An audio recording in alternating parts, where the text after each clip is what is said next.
जय जगन्नाथ सांग मैंने पवित्र शिवरात्रि उपलक्षे मु आज बनवाक जाऊँगी पणा पणा माने साबुदानार पणा। एक्चुअली पणा तो बहुत भेराइटर थाए। मुझे साबुदाना को नहीं गली भल भाव वाश करदेली। वाश कलापर पानी देकी टिके भिजापी 2-3 आवर्स छाड़देली। छाड़ला मुझे कोकोनट नहीं गली। कोकोनट बैक साइड टा मुझे क्लीन करती कहीं आम घर समस्त बहुत भल लगे क्लीन कलापर थिले सेटा डाइजेशन हुए कहते आपण मन इच्छा जमती करेंगे। ये मो कोकोनट को छोट छोट कर काटिदेली।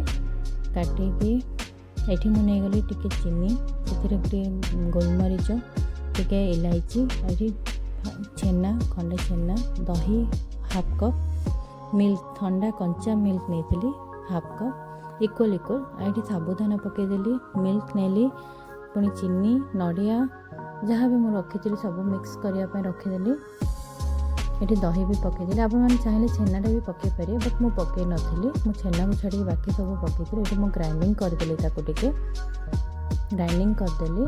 ग्राइंडिंग कलापर गोटे बड़ जगह को काढ़ी से देखो पूरा दरदरिया पूरा चिकन करें पूरा दरदरिया हम टे भल लगे सेमती ये मो छेनाटा मुझे मो हाथ में ही मुझे मैश करदेली। मुझे किना छेना नहीं आपण मैंने चाहिए निजे घर बनईकि भी नहीं पारे। मत मो पाखे थिला तो मुझे गली ये नेली काजू और किसमिश मु बहुत कम नहीं कहीं यहाँ कहार भी तीसरे लगे कहीकिना नहीं नी आम घर ये पसंद करते ये बानाना और एप्पल और डालिंब को छोट छोट कट करके मिक्स करदेली। टिके साबुदाना मुझे रखीदी ऊपर पकड़ा ताकि मो पाटी मैंने समस्त पार्टी लगे भल लगे कहीकि ये मोर होगला पणा कहीं चीनी भी पड़ गई सब तो मिक्स हो किसी आर ना तो ये मोर प्रिपेयर होगला। ये मोर ग्लास से रेडी करदेली। Thank you so much. YouTube रे मोर शॉर्ट्स वीडियो 17K एवं जाइए गोटे दिन ये व्यू गला बहुत बड़ा कथा। थैंक यू सो मच समस्त को।